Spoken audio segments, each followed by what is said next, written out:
Good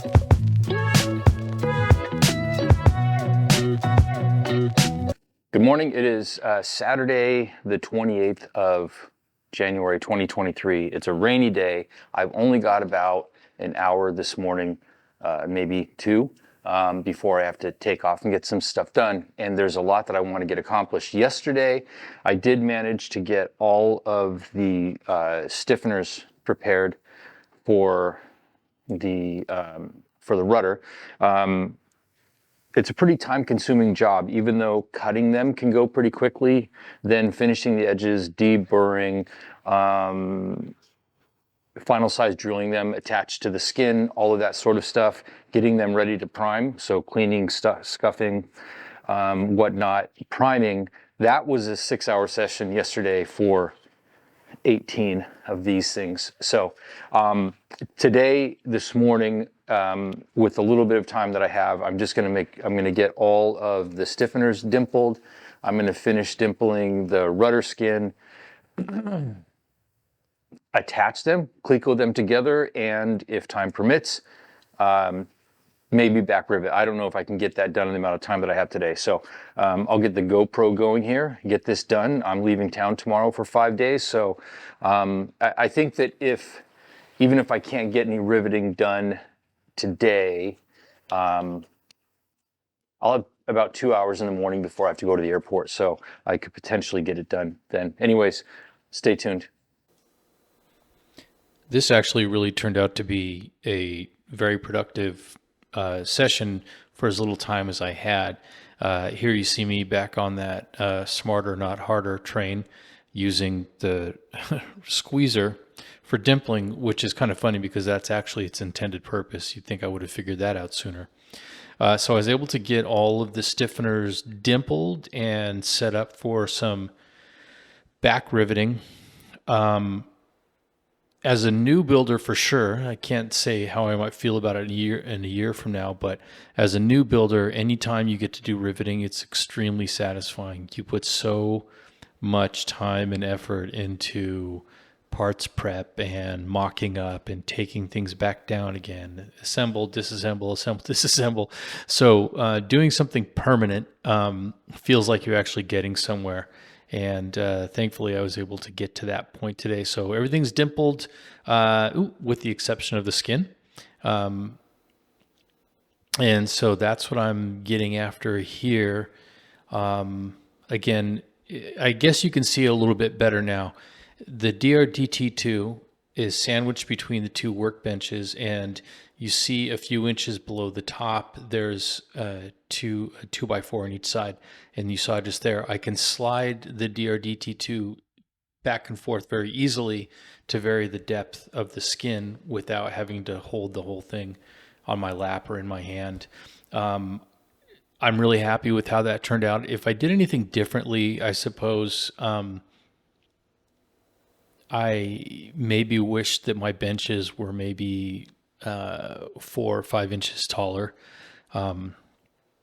Although, I don't know, that's the only time I notice it. Probably when I'm working in taller parts, I'm really glad that it is the way it is. For example, when I put things in cradles and reaching down inside to rivet them. But you do spend a lot of time. It's just a little bit lower than what I would like. I built these to the spec of the EAA Chapter 100, but then I added those casters on the bottom, so I removed the height of the casters, so they're still that same height. Anyways, back riveting has begun, and here's a little check-in. Hey, here's a quick update. I've dimpled the skin. I've started back riveting. Obviously, I've dimpled all of the stiffeners. But one thing that I wanted to show you was this is the skin that I originally had messed up by creating a sort of a figure 8 dimple. So when I was dimpling the skin, my hand slipped and closed the dimpler when it was offset on the hole and ruined the hole. The solution to that, if you have enough room to do it, is to drill an additional hole on either side, making sure that there's adequate edge distance between the next hole. And so drilling a hole on either side, and then Let me put this back on here.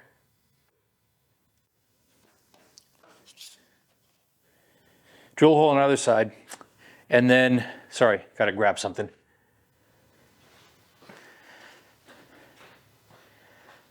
Create a doubler that's going to go on the back of those two holes to add more strength and cover up the other hole that was there. So before I back rivet this, I'm going to grab some nasty sticky Pro Seal and put it underneath this little doubler right here, just to give it a little bit more rigidity and adherence to the skin right there. So that's what's going on.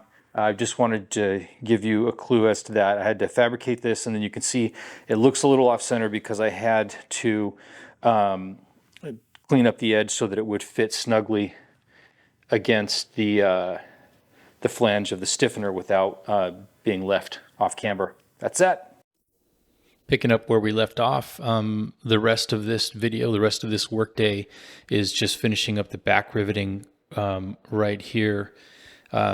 When you see me shifting the piece of material over, it's because I've got the back riveting plate under there. And from this angle, you can see where I've used a piece of blue tape to help look over the top of it, make sure that I'm centered over it. It makes a real mess if you try to back rivet without the mass of that steel plate behind it. So sometimes you kind of get into a good riveting rhythm, and instead of sliding the piece over, you just move the rivet gun over to the next stiffener, and then you have a mess on your hands. Quickest and easiest way to do this is to set all the rivets in place and then put the back riveting tape on it. And then once you flip it over, it's just a matter of a couple of minutes to get all, I think, 9 stiffeners per side. You can run through them pretty quickly. You can see that I'm a little less shy about getting into those ones that are closest to the trailing edge, opening up that fold a little bit after the mess that I made with the other skin, trying to buck those. That's a really tight space, and it turned out pretty poorly. What you'll find out in coming up videos is that my riveting technique has improved greatly. So that's it for this one. Do that thing, like and subscribe. I'll see you later.